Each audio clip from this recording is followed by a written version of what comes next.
Hey guys, it's time for a tea unboxing. I'm Stephanie. Welcome to my health, wellness, and sometimes tea channel. And we're here with the orange door to do a tea unboxing. Okay, so I'm super excited about it. It's been a while.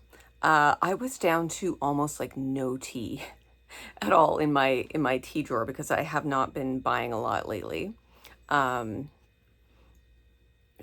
gonna have a sip of coffee. It's Wednesday morning. Lately, I've been doing videos before I work from home. So, as I was saying, it all started because I ran out of matcha. Okay. And I'm not picky about matcha because I'm usually just having it in the afternoon with a bit of almond milk as an iced latte. So, it doesn't need to be ceremonial grade, whatever. And I went to my local store just to get like some generic matcha, 20 bucks maybe. And they were out of it. And instead of running around town, I was like, well, you know what? I'm gonna go have a look at what Tealyra has. It's a Canadian company that I shop from, and I've done other reviews. And they're not sponsoring this. I feel the need to say it, even though it's incredibly obvious by the bad quality of my channel, that I am paying for the stuff with my own money. So I went online just to see if they had some like good matcha, and I know that they do. It seems to be one of their specialties. Actually, they've got some nice matcha on their site, and sure enough, they had a very affordable version for me. But then, of course, because you're going to order and you want the free shipping, I had to add a couple of other things to my bag, and I don't feel bad because, like I say, I have been extremely minimal with my tea purchasing, and I had a whole bunch of things on my list that I had wanted. And then lo and behold, turns out previously I had entered a coupon code, and I'm not going to share it. I don't even know where I got it or whose it is or if it's still good. But I had entered a coupon code from a while ago in my cart. And so it was taking 25% off of my order. And so I got a fair bit of tea for not a lot of money. Actually, it was a crazy deal. So let's get started on this Tealyra unboxing. All right, I'm prepared. I have my Santa scissors. I have my my investigative spyglass. Let's see here. Let's just start. Okay, this is grapefruit aloe lemonade. It has apple, lemon, lemongrass, aloe vera, some sulfides, hibiscus, natural flavor. Does that say olive leaves? Rose, pomegranate blossoms, mallow blossoms, mountain everlasting blossom. Several of those things I have olive leaf. We're going to try and find an olive leaf in here. Now, Tealyra, their packaging is not exciting, but it's it's utilitarian, but we're not paying for the packaging. We are paying for the flavor. Okay. I thought this would be a nice iced one for the end of summer here. Ooh, gosh, that's sharp and nice. That is going to be really nice iced. It is I can tell it's going to be very astringent. I don't know if you're able to see the situation here. We're already picking out like a rosebud. I always love that. Oh yeah. Is that an olive leaf?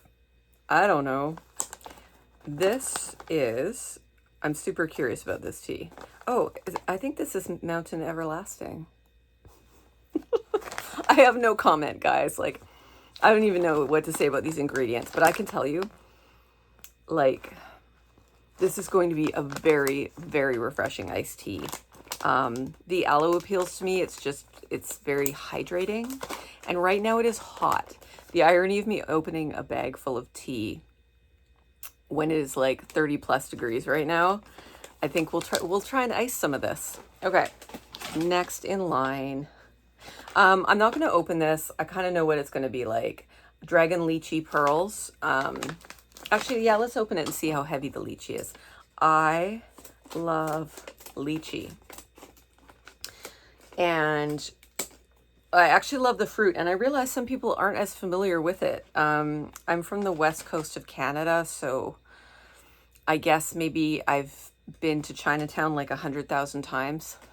And lychee is just like a natural thing. That's lychees are there, longans. It's a fruit, and it's just got a very kind of particular perfumey flavor. So, oh God, these are huge.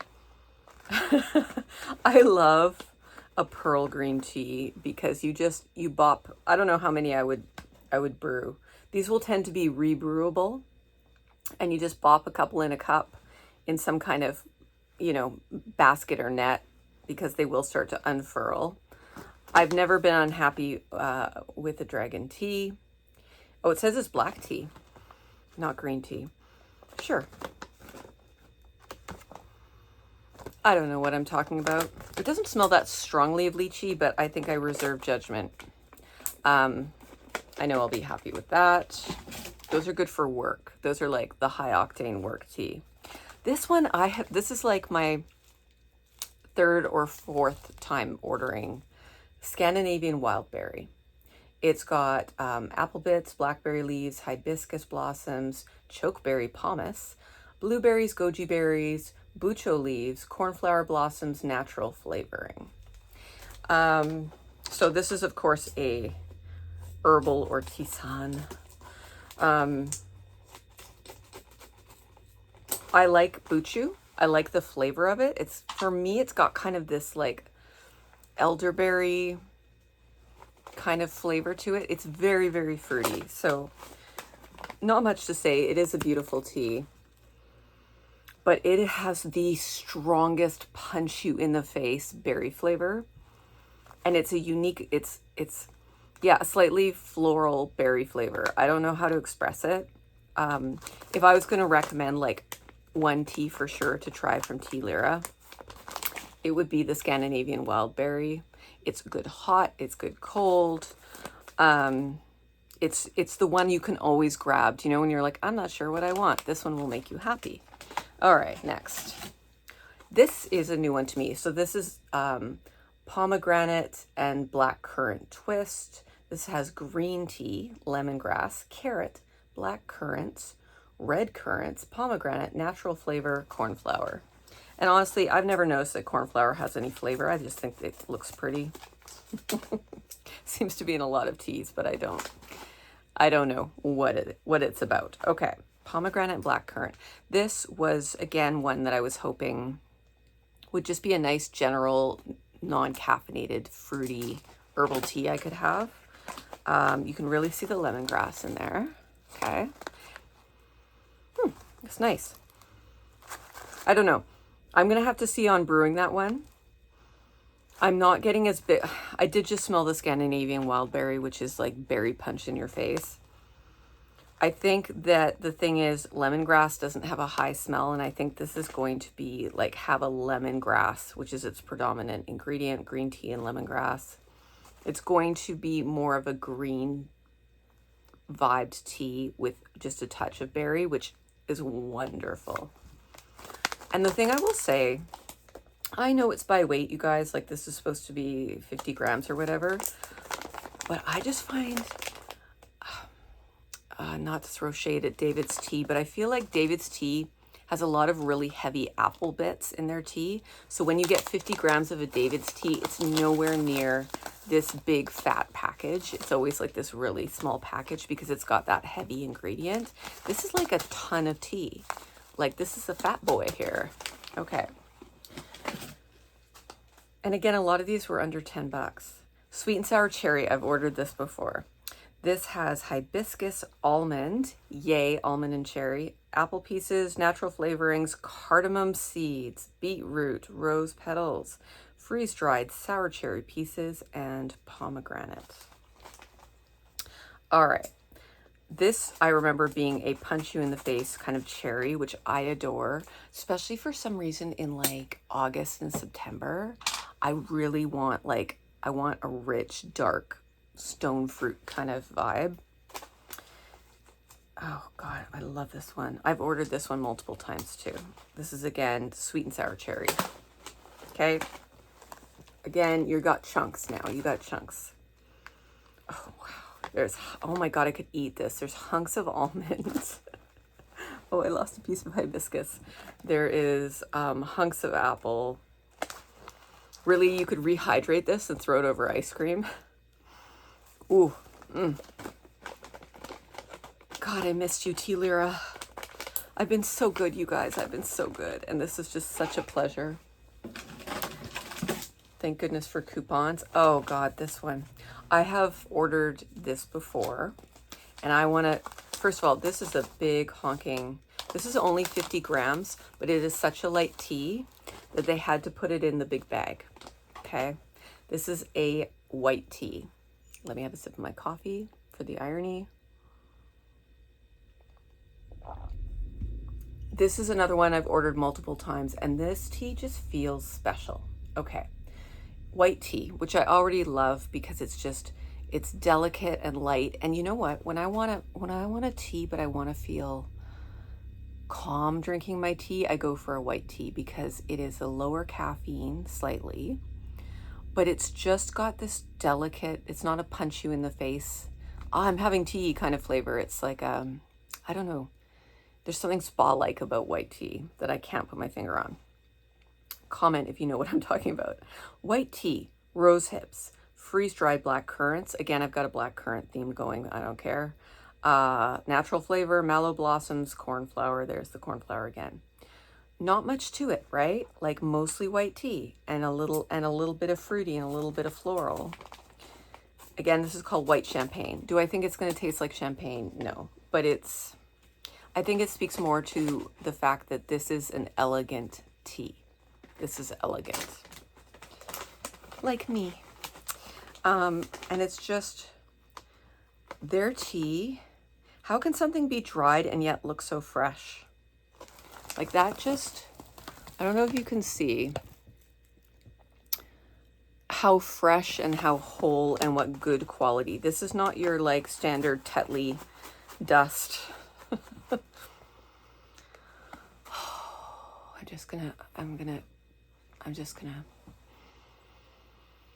I can't tell you what this,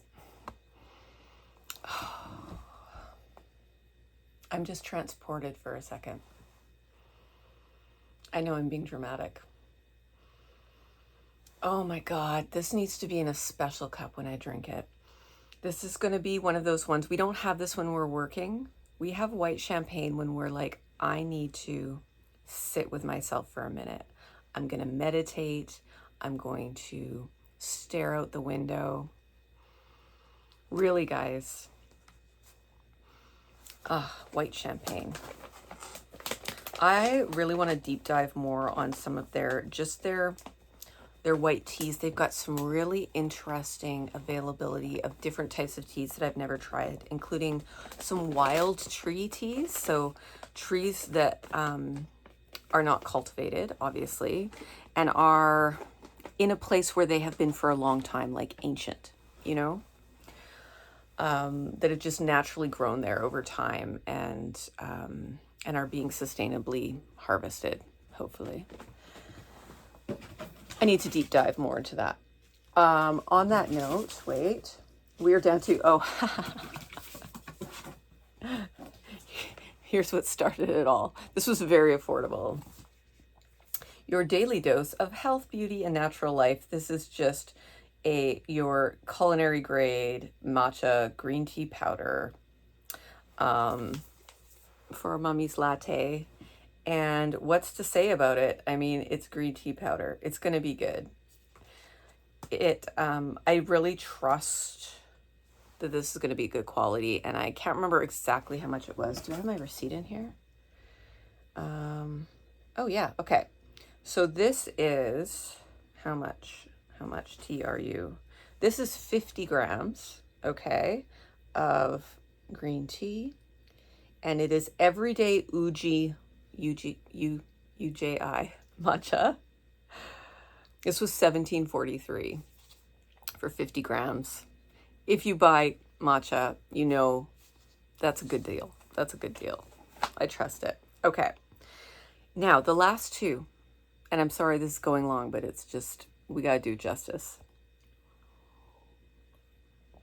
The last two, I had meant to be able to come on and be tasting them in front of you.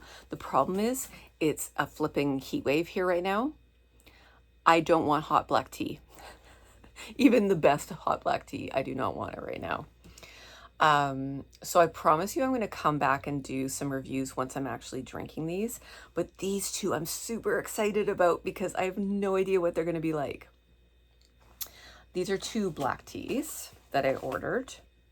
One is a Nilgiri, Nilgiri. This is Glenfern Nilgiri First Flush, 50 grams. I'm not a tea expert. I am learning. I was not familiar with Nilgiri. I had to look it up. Would you like to learn with me for a second? The Nilgiri region is in the south of India. It's in what we call the Blue Mountains, okay? And this particular type of tea is similar to a Ceylon or a Darjeeling. And my understanding is it's quite popular as an iced tea for two reasons. So it could be icing this. It withstands overbrew. It doesn't get bitter, okay? So you can do a cold brew or an iced tea soak and it's fine. Two, it maintains a clarity. It doesn't get cloudy with brewing. So it looks like it's just a fantastic iced tea. And apparently there are tea companies who use the Nilgiri as their iced tea base. However, this is a high quality first flush. My understanding is these will be the first leaves of the year. This is a place that gets a lot of storms. It's very high altitude, if that means anything to you. It's totally wasted on me. I just wanted to try it because they made it sound so good. And apparently it just has a bit of a natural sweetness and clarity. I just thought, what a great summer tea. So Glenfern Nilgiri First Flush. Let's smell you. I'll come back and do a review later. I may have to ice this bad boy. I am curious about it hot though. Oh, pretty, pretty tea.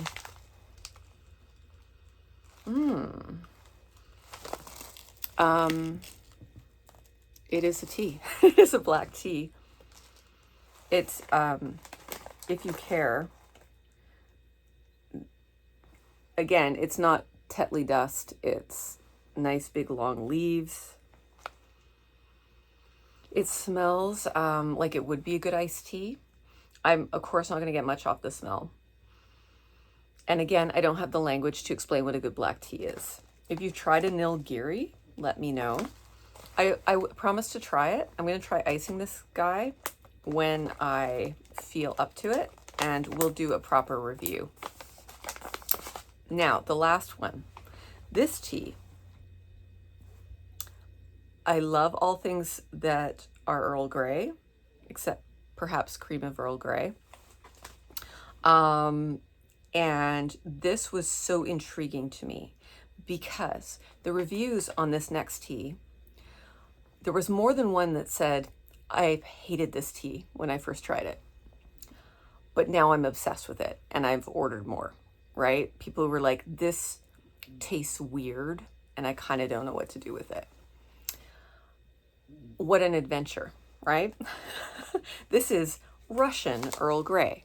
Now, at first you think Russian, I think Lapsang Souchong, like smoky, because that just seemed like Russian caravan kind of. It is not that. Okay, it is not a smoky Earl Grey. It has black tea, obviously, orange, lemongrass leaves, which have no business being in an Earl Grey tea, cornflower petals, as we've discussed, and natural flavor. So I think there's actual chunks of orange in here. And that and the lemongrass, I assume there is a bergamot because they're calling it an Earl Grey, unless they're taking the orange to be the citrus element, but I doubt it. But it doesn't say.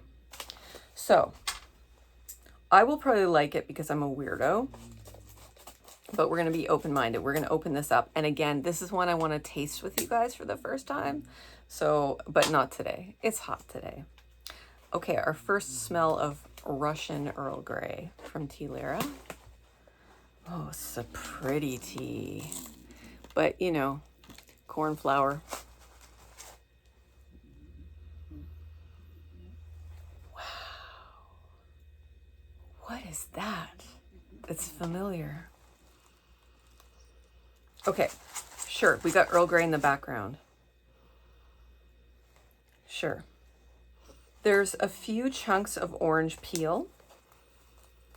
Okay, like very noticeably chunk of orange peel, but it's not like big hunks. This is a small bit of orange. Oh God, I'm dying to try this. I don't see a ton of lemongrass. That's interesting. I see a little bit of lemongrass. I was expecting like a 50-50 split, but look, this is quite dark. There's something floral. It's got to be the bergamot, but there's something